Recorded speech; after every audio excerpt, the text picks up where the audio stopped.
So the rest of our list is completely dead. It's only Stitchy and Extilior, but that's all we need. That's all we need. Now it's just Extilior.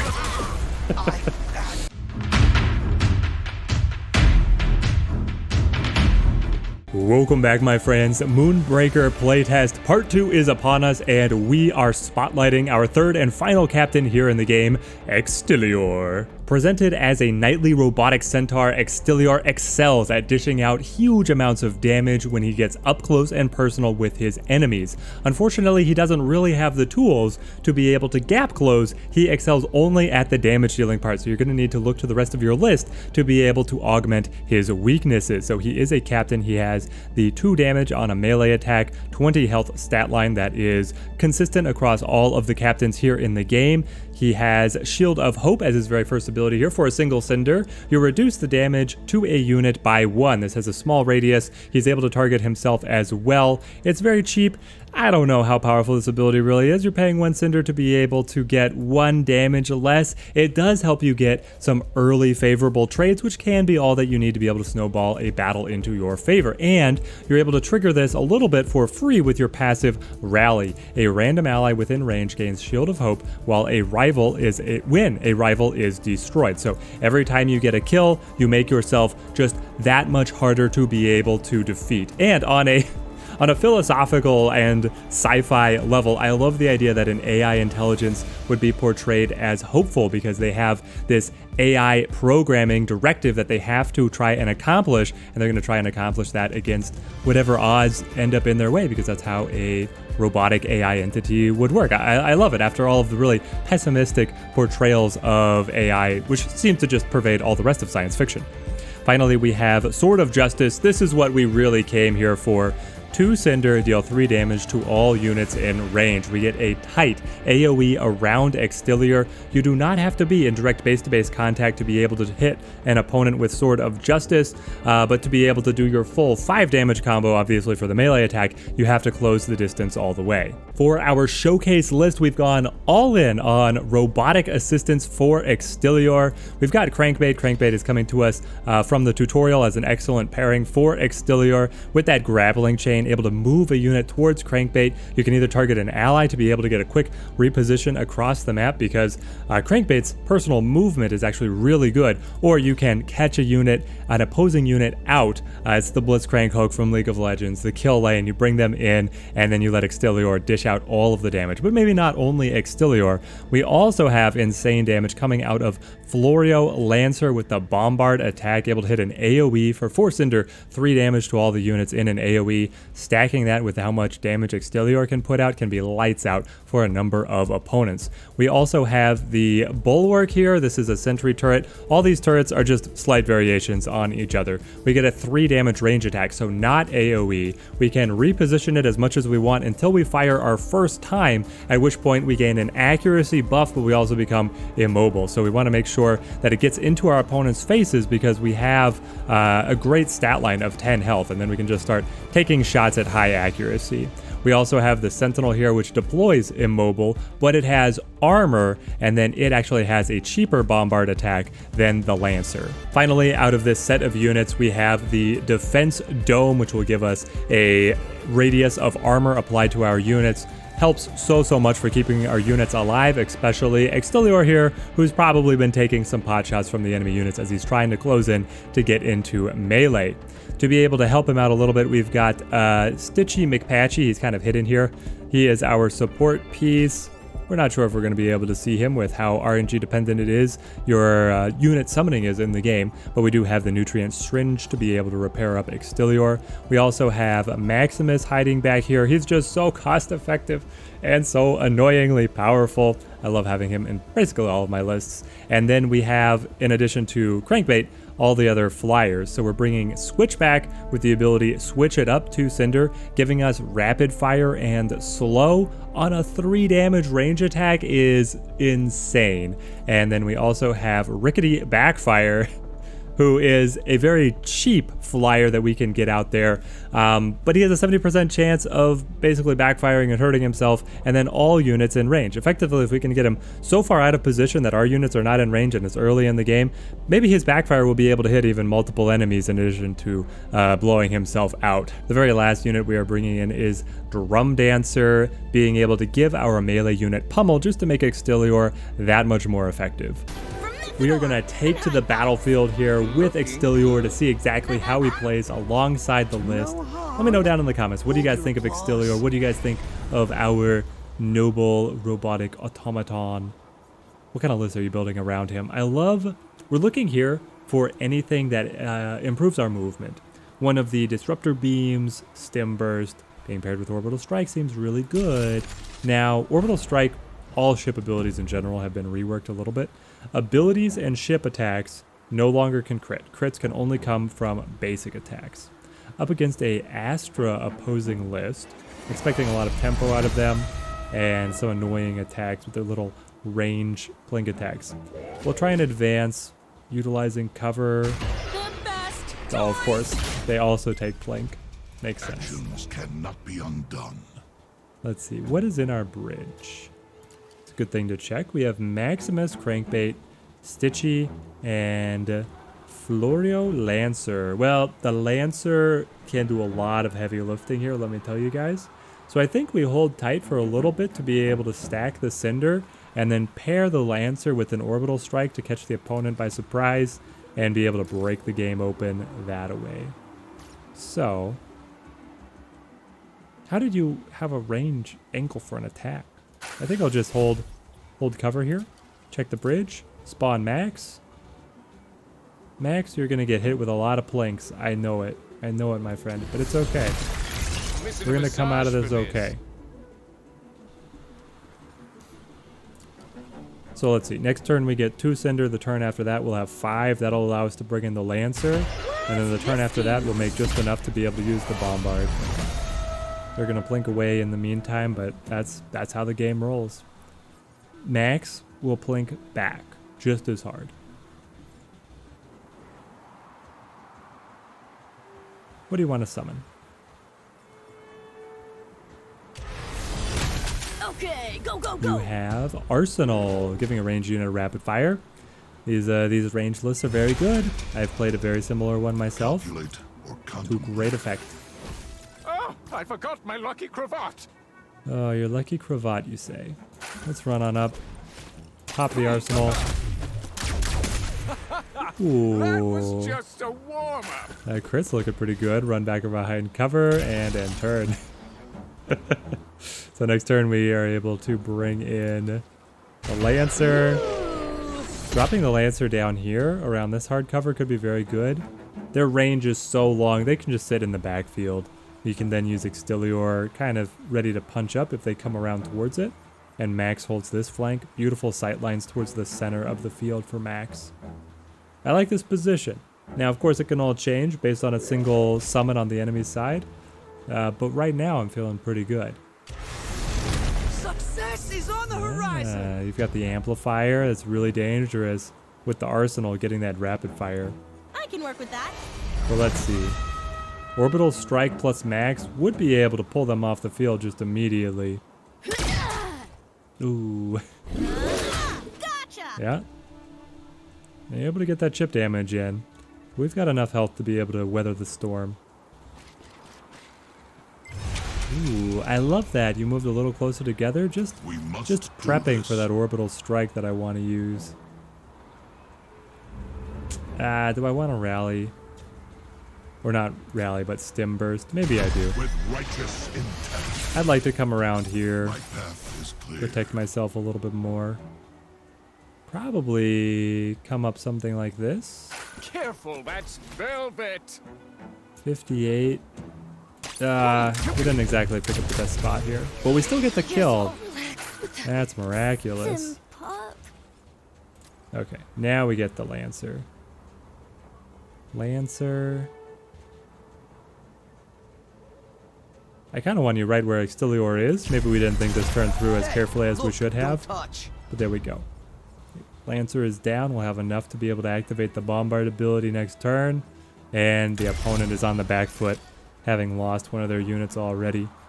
And now they only have an amplifier for Astra. That's not worth it. You don't want to run this unit just to be able to amplify Astra's basic attacks.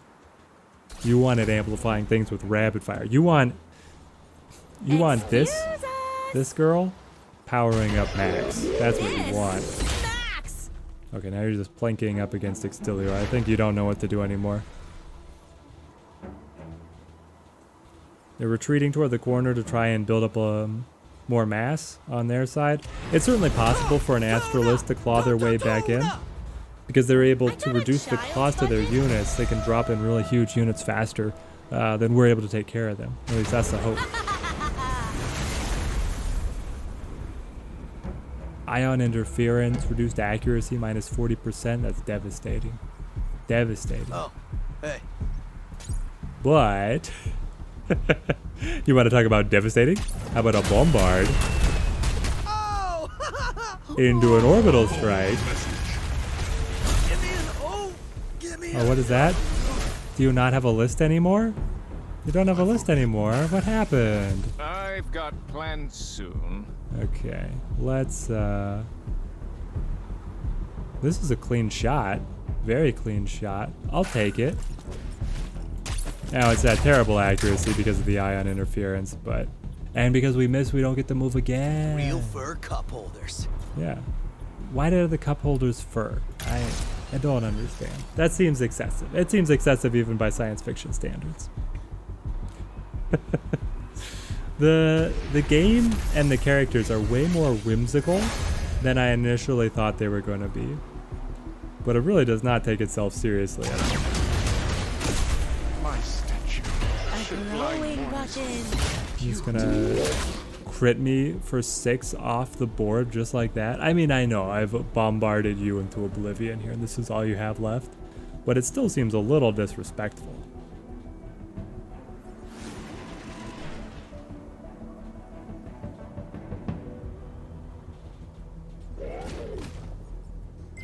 Even Stim Burst isn't gonna get us into a good position here. Let's check the bridge. Stitchy? Stitchy, you seem important. If you can come in, be able to get some support onto Extilior. Run on up. Yeah, Shield of Hope yourself. That seems important. Always. And then... yeah, you just hold put. Just hold tight. Stack up the Cinder. We'll be able to get Crankbait. We might look to reinforce, try and find somebody else, but Crankbait's quite good. Can snatch, switch back right into Extilior's range. I've talked myself into liking Crankbait. That's all I needed. Okay, we'll end here. So next turn, the Cinder is getting spent on healing Extilior, probably armoring Extilior too, summoning Crankbait, maybe doing a Bombard. That's too much? I know that's too much. We're gonna have to narrow things down a little bit once our turn actually comes around. And if we see if they summon anything, basically if our Bombard is going to let us take a unit off the board or hit multiple enemy units, it becomes a more desirable then. What does it become more desirable then? Healing? Probably more desirable than healing Extilior. But healing Extilior seems pretty important right now at 12 health. They've switched over to rapid fire.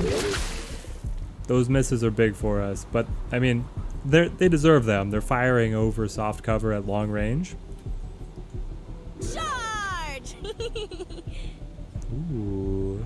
Sneaky summon here, trying to get into the Lancer. What's this do? And the blink comes through. Blindsider. No button, huh? So Blindsider, this gives you the +2 attack and fast when you have no Cinder. Interesting.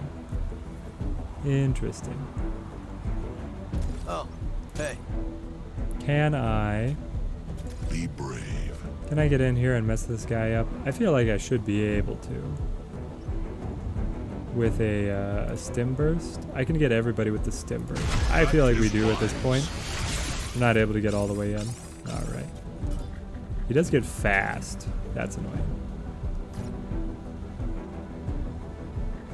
Probably want to pull back a little bit here.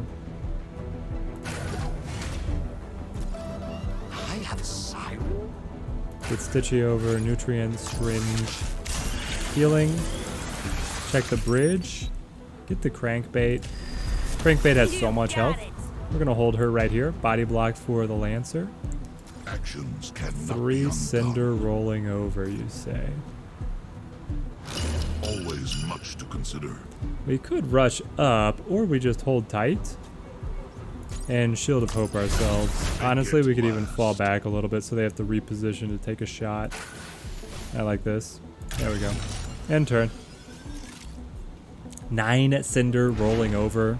That's another heal, the activation out of Crankbait, and a Bombard. Effectively what we're looking at. What we want to do is we want to bring the Lancer back.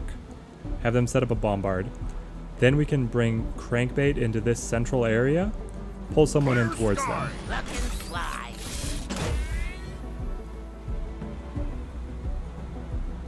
The rapid fire is so insane, but 64% accuracy is all. So you get the miss. Oh, 1 damage? How did you only do 1?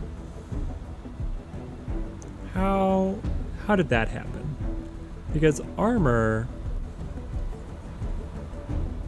no, it just reduces next damage to unit by 1. Have they implemented something where at long range damage is decreased? I'm befuddled. Illegal. If you reduce the accuracy, it doesn't stop the Bombard. The Bombard just does the damage. It just does the damage. A glowing button. Okay, here's our turn. Overcompensating. Move you back. Now, what do we want to be able to group up? I would love to go in on Astra here, I think. But I would also just love to assassinate this guy.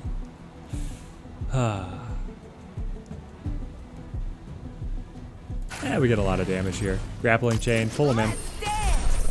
Let's dance, indeed. Nutrient syringe. Alright, now we hit him with the full cocktail. The Bombard. Uh-oh. Somebody go boom. Melee. Oh, I got him. The minus 40% is on melee as well. I was baffled. I was befuddled. I wasn't even speaking there for a second. And another miss? Are you kidding? Are you kidding? Nobody? Ah, okay, I got 1. Okay, Ferg. I got 1. Incredible. Well, next turn we have Orbital Strike. They're pretty boxed in for the next Bombard. I feel okay about this, but Switchback's gonna do a number on us. This is where they can start taking something off the board entirely. Switchback, I'm trying to think, if I was them, what would I want to do? I would want to get rid of the Lancer. Switchback probably runs up, takes the rapid fire attack over here, but maybe not. Looks like they're summoning in to get a body block for Astra. So in. They have their own Lancer. They are able to immediately activate the Lancer because Astra is so annoying. They get to activate their Bombard. Yeah, sure. You didn't want to hit Extilior in there? Guys, if our Lancer survives, they're in a world of hurt. Okay. Crankbait's down. Oh, there it is. That opens up the space. Bold. It's a bold play. I admire it. I do admire it. Teaching the troops about failure? What do you want to do with your own Lancer there? You want to just move to the side? It's interesting. It's certainly interesting. Well, how about you like a little Orbital Strike? Just a little Orbital Strike for you. And then, what do you have? 7 health there? 5 health on this guy? You know, it's not a lot of health. If I just go Sword of Justice, melee attack, I've taken you off the board right there. And then Stitchy runs up. He's able to make the melee attack. And is Extilior full health? He is full health. We got the defense dome. You know, that's not the most important thing for us. Let's Shield of Hope ourselves. Protection is And then end turn. Yeah, the armor dome, I mean, it's good, Excuse us. but you want a couple more units to be able to benefit off the buff than just putting it down when it's really only going to help Extilior. They've only got 3 health here, though. And we have Stim Burst. That means we get the extra 50% movement. We should be able to get into position just to rush them down. So the rest of our list is completely dead. It's only Stitchy and Extilior, but that's all we need. Adding injury. That's all we More need. injury. Now it's just Extilior. But he's a one-man army. That's the thing. You put Cinder onto him, he's able to make good things happen for you. That's it. GG. Many ways. GG to my opponent. Well played. I feel like they played the Astra list as well as you could hope for it to be played. Defense first. You are a distraction. Pop, pop, pop. We'll crush him like a bug. Next time. Extilior gets in your face, and he makes it count. So here's the list in all of its glory, and this concludes our spotlight on Extilior. The variety of different gameplay styles between the captains I really love, so I can't wait to see them release more captains to the game to keep on seeing how they expand upon the core gameplay here. I think that Extilior in the right list can just be really terrifying, rushing down right into the opponent's faces and holding this 5 damage threshold over their heads. If you summon a unit in with less than 5 health or at 5 health, it's in danger of being taken off the board before it can even act. And that is what you really have to leverage if you're going to be successful as Extilior. If you enjoyed this captain spotlight, I have spotlights on all the other captains as well. And if you want to see more on Moonbreaker, leave a like on the video, subscribe to the channel. I am loving this game, and there's going to be plenty more content to come. Till next time, thank you guys for watching, and have a good one.